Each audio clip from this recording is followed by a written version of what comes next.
Pemirsa, Partai Nasdem dipastikan akan terus berjuang menggelorakan semangat perubahan. Ketua Umum Partai Nasdem Surya Paloh dalam pidatonya menyinggung negeri yang penuh dengan kemakmuran tetapi tidak ada keadilan hingga dipenuhi dengan gugatan masyarakatnya sendiri. Surya Paloh juga berpesan kepada para kader Nasdem untuk menjaga kewarasan berpikir hingga menekankan tidak ada kekuasaan yang akan bertahta sepanjang zaman. Kita akan membahasnya bersama dengan dua narasumber, yaitu Sekjen Partai Nasdem Hermawi Taslim dan juga pengamat politik Hanta Yuda. Bang Taslim, Mas Hanta, selamat sore. Selamat sore, Afi, Bang Taslim. Ya, baik. Bang Taslim, sebelumnya kami mengucapkan selamat ulang tahun untuk Partai Nasdem ke-12. Dan terima kasih, Afi. Terima kasih. Banyak yang bertanya, mengapa tema ulang tahun Partai Nasdem ini memilih tema tegar di Jalan Restorasi menuju perubahan. Apakah ada pesan khusus yang ingin disampaikan, terutama jika kita menyimak pidato dari Pak Surya tadi, Bang Taslim? Ya, tema itu sengaja dipilih untuk terus-menerus memelihara idealisme dan mengingatkan para kader Partai Nasdem bahwa jalan restorasi yang dipilih itu bukan jalan yang mudah, tapi kita tidak boleh menyerah. Ini sebenarnya telah berulang-ulang diuraikan oleh Pak Surya dalam bahasa yang berbeda, tapi kali ini kita rumuskan lebih padat karena yang mendengar tadi itu termasuk 1.862 anggota DPRD Kabupaten, Kota, Provinsi, dan RI.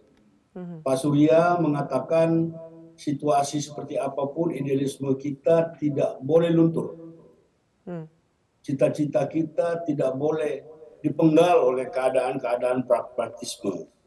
Itu sebabnya tadi beliau secara tegas mengatakan bahwa tantangan kita tetap ada, tapi insya Allah puji Tuhan kita pasti bisa melalui tantangan karena niat kita, nawaitu kita baik untuk bangsa ini. Tadi juga Pak Surya mengingatkan seluruh kader Nasdem untuk tetap menjaga kewarasan berpikir dalam arti situasi ini seolah-olah yang waras itu menjadi tidak waras. Nah, beliau mengatakan kita tetap yakin dengan apa jalan yang kita tempuh dan kita tetap bersemangat ke arah itu walaupun banyak rintangan. Itu sebenarnya pesan yang ingin disampaikan tadi. Iya, Mas Hanta, tadi sudah juga disampaikan oleh Bang Taslim yang ditekankan dalam pidato Pak Surya adalah kewarasan berpikir dan tidak ada kekuasaan yang akan bertahta sepanjang zaman. Bagaimana Mas Hanta melihat pesan dan komunikasi politik yang dilakukan oleh Pak Surya? Apakah Pak Surya mencoba minimal mengingatkan penguasa hari ini dengan segala manuver politik yang dilakukan? Ya, ada dua ya, saya kira ditujukan. Satu sisi bisa jadi dikirimkan kepada sesama kontestasi blok politik, mengirimkan pesan seperti Afi katakan, itu jelas ya hal yang tersurat sebenarnya, tidak tersirat, dan itu saya kira hal yang wajar untuk saling mengingati dalam konteks kompetisi berdemokrasi. Yang kedua, lebih dari itu, yang tersiratnya saya menangkap ada poin penting yang disampaikan oleh Pak Surya Paloh sebagai Ketua Umum Partai Nasdem adalah ingin kembali mengokohkan posisi Nasdem tetap kokoh tegar berada di narasi perubahan, di poros perubahan, dan pilihan politik ini menurut saya tidak keliru, justru tepat posisi hari ini berhadapan ketika Pak Jokowi yang sedang di dalam pemerintahan sedang berkuasa dianggap dalam persepsi publik meskipun harus netral sebagai presiden tentunya itu berada di kubu Prabowo Gibran. Nah, sementara sedang berhadapan dengan katakanlah yang mengusung isu atau ide perubahan, gagasan perubahan adalah pasangan Anies Mohaimin yang di nakoda utamanya dari Partai Nasdem, barisan koalisinya. Sehingga posisi ini diametral ini menguntungkan ketika pembelahan dalam perilaku pemilih. Yang menyulitkan memang adalah Mas Ganjar sekarang ini. Nah, karena itu semakin keras misalnya di sisi Mas Ganjar menyerang Pak Prabowo, ya itu yang mendapatkan insentif elektoral yang diuntungkan Pak Anies. Seperti survei kami terakhir, Bang Taslim, itu trennya kan Pak Anies yang naik, Pak Prabowo naik, tapi Pak Anies juga naik. Nah, Mas Ganjar justru turun. Nah, kalau ini kan ada kemungkinan masuk putaran kedua, paling kalau berlangsung antara tiga pasangan ini dimasuk di putaran kedua itu semakin besar potensinya aja antara Prabowo dan Anies dengan situasi politik ini. Nah, saya kembali ke statement Pak Surya Paloh tadi, itu jelas saya kira kembali tegar itu kan berarti kan ada dua poin. Begitu kuatnya godaan barangkali suatu godaan itu kan sesuatu yang positif, menggiurkan. Tapi juga sekaligus tegar itu bisa dimaknai sebegitu kuatnya badai, hempasan badai. Jadi ada dua-duanya. Ada halnya sifatnya positif, tapi juga ada halnya stick and carrot lah kira-kira gitu. Nah jadi saya kira itu yang mengukuhkan kembali dan itu positif dalam konteks persepsi publik. Nah itu satu poin. Yang kedua ada poin penting tadi sebagai penutup kalau tidak salah di pidato Pak Surya Paloh. Kalau itu diikuti oleh semua ketua umum para kingmaker, menutupnya dengan ketegangan politik hari ini sudah 3 bulan ya, kita tinggal 3 bulan pilpresnya, semua akan melakukan kerja politik makin kencang, isu-isu makin keras, ketegangan makin, tensi politik makin kencang, tapi tetap harus berkepala dingin dan poinnya tadi meletakkan kepentingan bangsa dan negara di atas kepentingan semuanya. Nah, kalau itu dilakukan, saya kira kompetisi demokrasi kita akan berjalan dengan lebih baik ketimbang misalnya 4 tahun atau 9 tahun yang lalu yang sudah berlalu. Tentu semua komponennya dengan syarat harus berjalan sesuai koridor.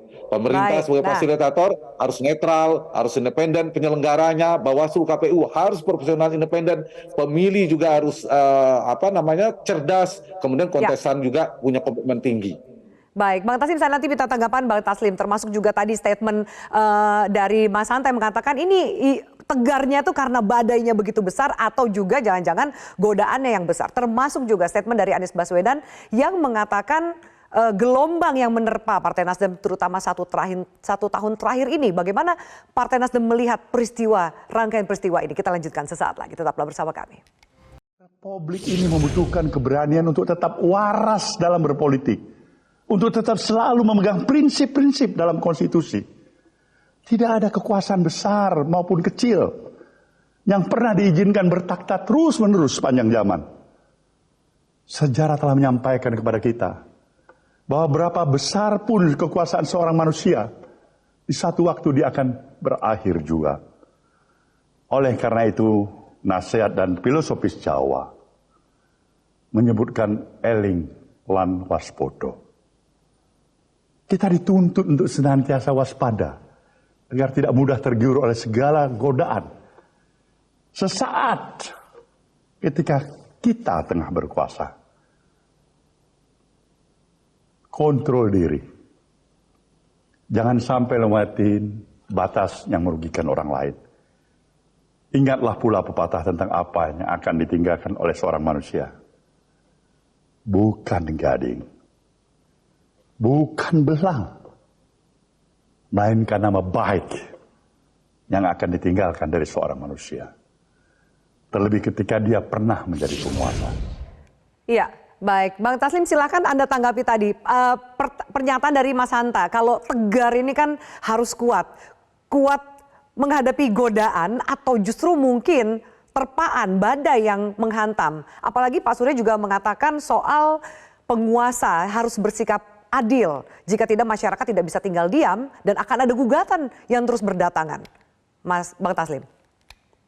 Ya, jadi dalam politik itu terpa-menerpa, goda-menggoda itu sesuatu yang biasa. Maka kita mengingatkan kader kita, maka Pak Surya mengingatkan semua untuk tetap di jalan restorasi, tidak tergoda oleh hal-hal yang pragmatis, tidak tergoda, tidak boleh ditekan oleh hal-hal yang tidak prinsip, sehingga kita tetap bisa melangkah maju sesuai dengan idealisme kita.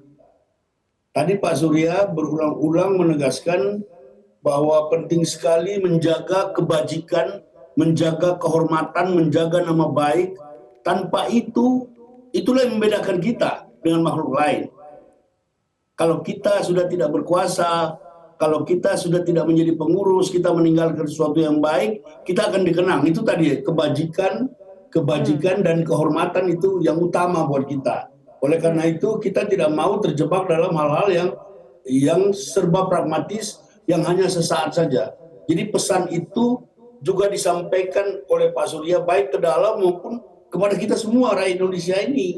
Karena kita sayang Indonesia, itulah kontribusi Nasdem kepada pemerintahan sekarang, di mana Nasdem adalah bagian dari pemerintahan. Nasdem sudah berkomitmen untuk tetap bersama pemerintahan ini sampai akhir. Nah, kita menyampaikan kritik-kritik yang konstruktif. Ya. Itu cara kita menyampaikan tanggung jawab kita, cara kita menyampaikan rasa sayang kita terhadap situasi sekarang ini.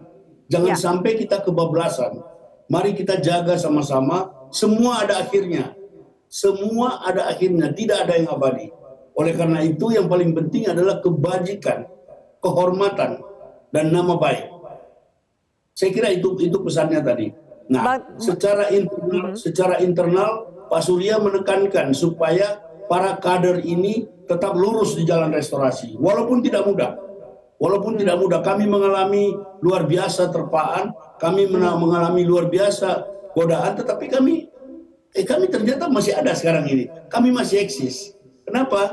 Karena kami setia kepada cita-cita kami. Demikian. Baik, Bang Taslim, bagaimana kemudian Pak Surya Paloh meyakini ke depan gesekan kepentingan antar kepentingan kelompok akan terus terjadi, termasuk juga berharap kehormatan lembaga negara tetap terjaga. Kita tahu bahwa ada pihak-pihak yang mencoba menguji logika publik dan melakukan bisa dikatakan hampir semua cara untuk tetap menjaga kepentingan mereka, bahkan mengatur-ngatur lembaga negara yang harusnya kehormatannya tetap dijaga. Apa sih antisipasi ke depan menurut Anda, Nasdem dan juga Pak Surya? Ini yang dikatakan oleh Pak Surya tadi, kita tetap menjaga kewarasan. Kalau kita tidak ikut-ikutan dengan hal yang seperti itu kan sudah membantu menciptakan situasi yang baik. Kami dan semua stakeholder Nasdem dan semua kolega-kolega kita selalu mengabarkan kabar-kabar gembira yang menguntungkan bagi Republik ini. Bagaimana kita menatap ke depan. Kita hentikan manuver-manuver yang tidak perlu, kita hentikan gerakan-gerakan yang tidak menguntungkan kita secara konstitusional. Kita mesti sayang kepada Republik ini, kita mesti perhatikan kepentingan anak-anak muda yang menggantungkan harapannya kepada Republik ini. Jadi tidak boleh asal menang, tempuh jalan sembarangan. Itu sebabnya kita tetap senantiasa kritis dan konstruktif terhadap segala sesuatu, termasuk masalah-masalah konstitusi akhir-akhir ini. Kita tetap setia di jalan restorasi. Baik. Mas Hanta, saya minta tanggapan Anda, termasuk satu pihak mengatakan harus dijaga peraturan sampai kemudian konstitusi. Tapi satu lagi juga yang mengatakan bahwa ya tinggal tanya masyarakatnya. Kan mereka yang memilih. Kita juga menyimak Pak Surya mengatakan masyarakat tidak akan tinggal diam jika melihat penguasa yang bersikap tidak adil. Akan ada gugatan demi gugatan. Apakah itu akan terjadi? Iya, saya kira begini, Afi, semua akan dipantau oleh publik di alam demokrasi ini. Jadi kalau ada kelompok politik, kubu politik, pola politik, kutu politik yang salah mengambil sikap dan persepsi publik, itu bisa merugikan, memberikan disinsentif elektoral kepada pasangannya. Itu lambat laun dalam hitungan hari atau minggu akan berdampak. Jadi saya kira semuanya harus berhati-hati. Ini kan bukan seperti era Orde Baru. Kalau misalnya cara-cara itu digunakan lebih mudah untuk terpantau, lebih mudah untuk diviralkan, dan ini saya kira harus dikontrol dengan ketat.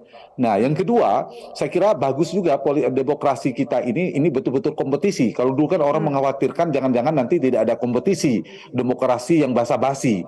Tapi ternyata seperti saya katakan, dulu ada dua partai yang memiliki jarak yang relatif otonom dengan kekuasaan dan tingkat institusionalisasi atau pelembagaan partai yang tinggi. Salah satunya Partai Nasdem, dan kedua, 1 dan 2 itu PDI Perjuangan dan Partai Nasdem. Dan ternyata terbukti dua partai ini membuat poros koalisi sendiri dan memimpin koalisi sendiri, dan satu blok lagi ya bisa dikatakan yang mengusung keberlanjutan. Jadi ada keuntungan politiknya secara dari publik. Kalau dulu kontraksi politiknya kencang karena bipolar, dua kutub, sekarang 3. Harapan kita dengan 3 ini ada satu tensi politiknya bisa terkendali, yang kedua kontrol politiknya lebih ketat lagi. Jadi kalau misalnya ada yang bermain-main dengan kekuasaan atau bermain-main dengan kompetisi politik ini, saya kira publik, media, masyarakat, civil society akan lebih ketat untuk memantau ini. Dan ini saya kira harus kita kontrol bersama, karena secara demokrasi seperti saya katakan tadi itu berkaitan dengan, ini kan demokrasi kita kan terkait dengan legitimasi politik, dan ini penting. Dan poin yang dikirim pidato Pak Surya itu kan kira-kira jangan lupa bahwa ada kekuasaan itu ada batasnya, mungkin dipergilirkan lah kira-kira gitu, mungkin poinnya kalau saya nangkap. Jadi saya kira memang yang komponen tadi saya sedikit review bahwa komponen yang harus dikontrol betul, satu dari penyelenggaranya harus independen, netral dan profesional, karena itu sama pentingnya. Kalau tidak dia unproporsional juga bisa dituduh tidak independen. Yang kedua, para kontestan yang berada di blok politik apapun harus mengedepankan nilai-nilai demokrasi, tunduk pada konstitusi dan peraturan. Dan ketiga, para pemilih juga harus cerdas. Para pemilih harus dibuka, memilih dengan hati nurani dan seterusnya, tidak boleh ada intimidasi, memilih kebebasan dengan hati nurani. Dan terakhir, pemerintah, aparatur negara, pihak keamanan dan seterusnya sebagai fasilitator harus betul-betul netralitasnya dijunjung tinggi. Dan saya kira ini koridor demokrasi dan mudah-mudahan ini bisa kita lewati bersama-sama di Februari 2024 mendatang. Baik, sesuai dengan harapan kita semua. Terima kasih banyak Mas Hanta, Bang Taslim untuk diskusi kita. Selamat sekali lagi untuk Partai Nasdem tetap tegar di jalan perubahan. Selamat malam. Jelajahi cara baru mendapatkan informasi. Download Metro TV Extend sekarang.